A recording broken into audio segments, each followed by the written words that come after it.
আবারও শুরু হয়ে গিয়েছে ঢাকায় আন্তর্জাতিক বাণিজ্য মেলা, যেটা আগের জায়গায় হতো সেই একই জায়গায় আবার প্রায় ২-৩ বছর পরে বাণিজ্য মেলা যেহেতু হয়েছে, দেরি না করে চলে গেলাম। যেহেতু বাসার কাছেই আর এটা যাব না তা কী করে হয়, অনেক উৎসাহ নিয়ে গিয়েছিলাম।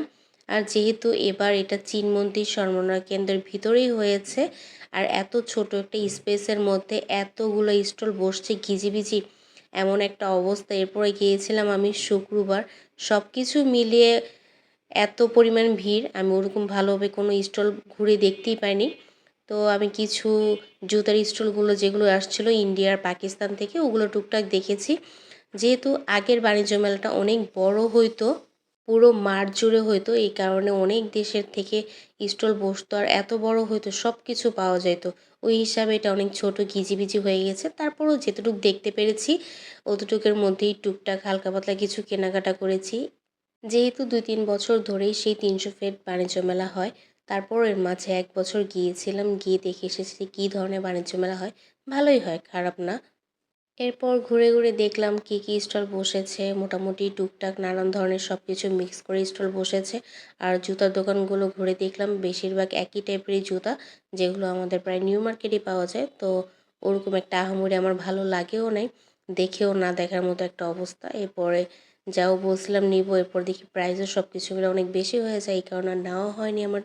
যেটাই ধরি না কেন সব জিনিসেরই দাম মোটামুটি ভালোই বেশি বাইরের থেকে।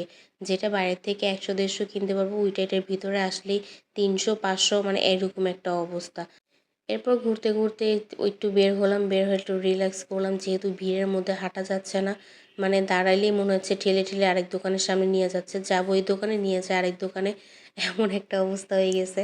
আর যেহেতু চীন মন্দির সম্মেলন কেন্দ্রের ভিতরে হয়েছে আর এটার ভিতরে তো কখনো ঢোকা হয়নি, এই কারণে এই মেলা থেকে বের হলাম। বের হয়ে ভিতরে গিয়েছিলাম, ভিতরে যে একটু ঘোরাফেরা করে দেখলাম ভিতরে আসলে কী ধরনের কী আছে। এখানে আমি আবার এই যে পিঠাটা নিয়ে নিয়েছিলাম, আমার এই পিঠাটা অনেক বেশি ভালো লাগে, শখ করে নিয়েছিলাম। শখ করে নিলে কী হবে, শখের জিনিস সেই শখই থেকে গেল, আমি আর খেতে পারলাম না, এত বেশি শক্ত ছিল। আর চিনি শিরা তো কিছুই দেয় নাই। এই হচ্ছে চীন মন্দির সম্মেলন কেন্দ্রের ভিতরের স্পেসটা আসলে অনেক বেশি সুন্দর। এখানে আবার কফির জন্য খুব সুন্দর একটি প্লেস বানাইছে, আমার এটা দেখে অনেক ভালো লাগছে। আর দামও তো অনেক বেশি এক্সপেন্সিভ নিছে। এই হচ্ছে মেলার মোটামুটি মাঝখানের জায়গা, এই পাশে চীন মন্দির সংগ্রহ কেন্দ্র আর সামনে যে স্পেসটা, এটা পুরোটা জুড়ে মেলা বসাইছে। আর যেহেতু মেলা আসছে এত ভিড়ের মধ্যে ঠেলাঠেলি আর এত গরম ছিল, এই কারণে একটা আইসক্রিমও খেলাম। আমার কাছে তো ওই ম্যাঙ্গো আইসক্রিম অত বেশি ভালো লাগে না, যেই কারণে আমি কুলফি আইসক্রিম খেয়েছিলাম, আমার হাজব্যান্ড ম্যাঙ্গো আইসক্রিম খেয়েছিল।